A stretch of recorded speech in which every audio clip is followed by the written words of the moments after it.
കൂടുതൽ വാർത്തകളും വീഡിയോകളും കാണാൻ ഈ ചാനൽ സബ്സ്ക്രൈബ് ചെയ്യുക. കൂടെ ബെൽ ബട്ടൺ അമർത്തുക. എൻ്റെ ഇന്നത്തെ ജ്യോതിഷ വിഷയത്തിലേക്ക് ഏവർക്കും സ്വാഗതം. ഇന്നത്തെ എൻ്റെ വിഷയം വളർത്തുമൃഗങ്ങൾ ആപത്തുകളെ തടുക്കും എന്നാണ് പറയുന്നത്. എൻ്റെ വിഷയം അതാണ്, വളർത്തുമൃഗങ്ങൾ ആപത്തുകളെ തടുക്കും. വളർത്തുമൃഗങ്ങൾ നമ്മുടെ കൂടപ്പിറപ്പുകൾ പോലെയാണ്, ഇല്ലേ? നമ്മുടെ മക്കളെ പോലെയാണ് നമ്മുടെ വളർത്തുമൃഗങ്ങൾ. അവർ മിണ്ടാപ്രാണികളാണെന്ന് മാത്രമേ ഉള്ളൂ. അവർക്ക് സംസാരിക്കാനുള്ള കഴിവില്ല എന്ന് മാത്രമേ ഉള്ളൂ. ആ വളർത്തുമൃഗങ്ങൾ നമ്മളുടെ മക്കളെ പോലെ തന്നെയാണ് നമ്മൾ അവരെ കണക്കാക്കുന്നത്. പട്ടിയും പൂച്ചയും എല്ലാം സന്തത സഹചാരികളായി നമ്മൾക്കൊപ്പം ഉണ്ടാവും, ഇല്ലേ? ഒരു കുടുംബത്തിൽ പട്ടി, പൂച്ച ഇങ്ങനെയുള്ള ഇതൊക്കെ ആ സന്തത സഹചാരിയായിട്ട് അവർ അപ്പോഴും ആ വീട്ടിലുണ്ടാവും. സ്വന്തം മക്കൾ തരാത്ത സ്നേഹം ഈ വളർത്തുമൃഗങ്ങൾ നമുക്ക് തരും.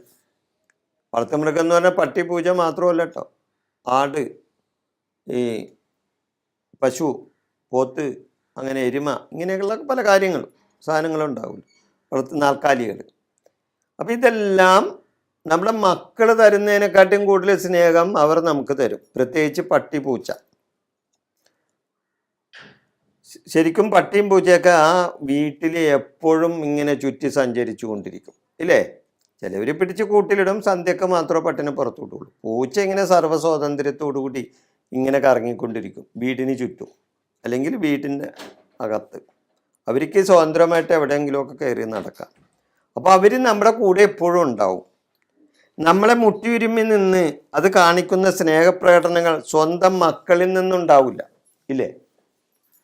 ഈ പൂച്ചയൊക്കെ നമ്മളെ മുട്ടിയുരുമ്മിയൊക്കെ നിന്ന്, അതുപോലെ പട്ടി ഒക്കെ നമ്മളോട് കാണിക്കുന്ന ആ സ്നേഹപ്രകടനങ്ങൾ കണ്ടാൽ സ്വന്തം മക്കൾ തരില്ല അത്രയും പോലെ സ്നേഹം. അതാണ് ആ മിണ്ടാപ്രാണികൾ നമുക്ക് വേണ്ടി ചെയ്യുന്നത്. നമുക്ക് വേണ്ടി ഈ മിണ്ടാപ്രാണികൾ ജീവൻ കളയും. അതുകൊണ്ട് അതിലേക്കാണ് ഞാൻ വരുന്നത്. അതായത് വളർത്തുമൃഗങ്ങൾ ആപത്തുകളെ തടുക്കും എന്ന് ഞാൻ ഒരു വിഷയത്തിൽ പറഞ്ഞല്ലോ ആദ്യം. അതിലേക്കാണ് ഞാൻ വരുന്നത്. അതായത് മിണ്ടാപ്രാണികൾ നമ്മൾക്ക് വേണ്ടി അവരുടെ ജീവൻ കളയും. ആ നമുക്ക് വരുന്ന ആപത്തുകളെ മുൻകൂട്ടി കാണാനായിട്ട് ഈ ചില വളർത്തുമൃഗങ്ങൾക്ക് പ്രത്യേക കഴിവുണ്ട്. മനുഷ്യനില്ലാത്ത കഴിവാണത്. മനുഷ്യന് സംസാരിക്കാൻ കഴിവുണ്ടെങ്കിൽ അതുങ്ങൾക്ക് സംസാരിക്കാൻ കഴിവില്ല.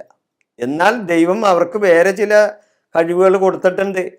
അതായത് നമ്മൾക്ക് കാണാൻ പറ്റാത്ത ചില അദൃശ്യ ശക്തികളെയും അദൃശ്യപരമായിട്ടുള്ള ചില കാര്യങ്ങളെയും മുൻകൂട്ടി കണ്ട് കാണാനുള്ള ഒരു കഴിവ് ഈ വളർത്തുമൃഗങ്ങൾക്ക്, പ്രത്യേകിച്ച് പട്ടി, പൂച്ചക്കൊക്കെ കൊടുത്തിട്ടുണ്ട്. നമുക്കതറിയില്ല. അവർക്ക് സംസാരിക്കാൻ കഴിവുണ്ടെങ്കിൽ അവർക്ക് ഈ കഴിവുണ്ടാവില്ല. അവരെപ്പോൾ നമ്മളോട് സംസാരിക്കില്ല. അപ്പം ദൈവം ഇങ്ങനെയുള്ള കഴിവ്, മനുഷ്യന് കൊടുക്കാത്ത കഴിവ് ഈ വളർത്തുമൃഗങ്ങൾക്ക് കൊടുത്തിട്ടുണ്ട്.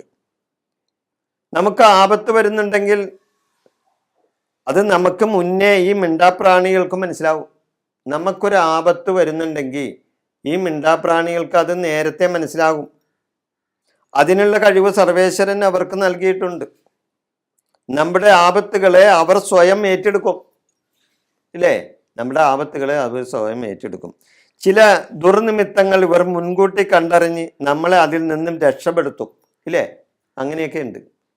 ഒരു പാമ്പ് കയറി വരുന്നു, ചിലപ്പോൾ വിഷമുള്ള പാമ്പായിരിക്കാം, അല്ലെങ്കിൽ നമ്മളെ പേടിപ്പെടുത്തുന്ന ഒരു നാഗമായിരിക്കും, ഇല്ലേ?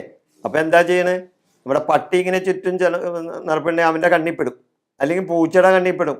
അവൻ ഉടനെ തന്നെ അതിനെ അകറ്റും, നമ്മളിൽ നിന്ന് അകറ്റും, ഇല്ലേ? അവൻ പരമാവധി നമ്മളെ രക്ഷിക്കാൻ വേണ്ടി ചിലപ്പോൾ അവൻ ആ ശ്രമത്തിൽ അവൻ്റെ ജീവങ്ങൾ തന്നെ കളഞ്ഞെന്ന് വരും. പട്ടിയാണെങ്കിലും പൂച്ചയാണെങ്കിലും. ആ നാഗത്തിൻ്റെ കടിയേറ്റ്, വിഷമുള്ള സർപ്പമാണെങ്കിൽ നാഗത്തിൻ്റെയും കടിയേറ്റ് ആ പട്ടിയും പൂച്ചയൊക്കെ ചിലപ്പോൾ ജീവൻ പോയെന്ന് വരും, ഇല്ലേ? അപ്പം നമ്മൾക്ക് വേണ്ടിയാണ് അത് തടയുന്നത്. നമ്മൾക്ക് വരുന്ന ആപത്തിനെ അത് തടഞ്ഞതാണ്, ഇല്ലേ? ചില ദുർനിമിത്തങ്ങൾ ഇങ്ങനെ കണ്ടു കഴിഞ്ഞാൽ ഇത് അവർ ചെയ്യും.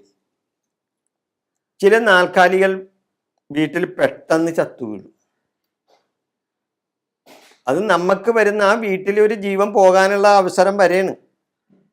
ഇല്ലേ? ചില ഇപ്പം നമ്മ വസുപഞ്ചകം, അതേപോലെ തന്നെ പിണ്ണനൂല്, ഇങ്ങനെയൊക്കെയുള്ള മരണങ്ങളൊക്കെ കുടുംബത്തിൽ വന്നാൽ, ഈ ദോഷങ്ങളൊക്കെ വന്നു കഴിഞ്ഞാൽ അതിന് വേണ്ട കർമ്മങ്ങളൊക്കെ ചെയ്യാണ്ട് വരുന്ന ചില ഗ്രഹങ്ങളിലൊക്കെ ചില നാൽക്കാലി മരണമൊക്കെ ഉണ്ടാവും.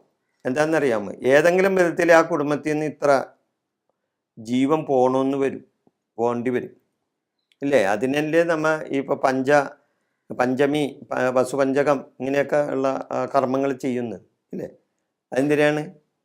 ഇനി അവിടെ ഇനിയൊരു ജീവൻ ആ കുടുംബത്തിൽ നിന്ന് പോകാതിരിക്കാൻ വേണ്ടിയാണ്, ആ വരുന്ന ആപത്തുകൾ തടയുന്നതിന് വേണ്ടിയാണ്. അപ്പം അത് ചിലപ്പോൾ ഈ നാൽക്കാലികൾക്ക് കേൾക്കും. നാൽക്കാലികൾ ആ ജീവനുള്ള വസ്തുക്കൾ എന്താണെങ്കിലും, കോഴി, പട്ടി, പൂച്ച, താറാവ്, അല്ലെങ്കിൽ നാൽക്കാലികൾ, അങ്ങനെയുള്ള ഏതെങ്കിലുമൊക്കെ ആയിട്ട് അവിടെ ആ കൂടുതൽ ജീവൻ അവിടെ നിന്ന് പോയിന്ന് വരും. അതാണ്. അപ്പം ഈ ആപത്തുകളൊക്കെ ഇത് മനുഷ്യന് വേണ്ടിയാണ് ഇതൊക്കെ തടയുന്നത്. അപ്പം നമുക്ക് വരുന്ന ആപത്തുകളെ ഈ വളർത്തു മൃഗങ്ങൾ സ്വയം ഏറ്റെടുത്ത് തടഞ്ഞ് അത് ചിലപ്പോൾ അന്തിശ്വാസം വലിക്കും. ഈ വിഷയം ഞാനിവിടെ അവസാനിപ്പിക്കുന്നതാണ്. അപ്പോൾ വളർത്തു മൃഗങ്ങൾ ആപത്തുകളെ തടുക്കും എന്ന വിഷയം ഞാനിവിടെ അവസാനിപ്പിക്കുന്നു. നിങ്ങൾക്ക് നന്ദി.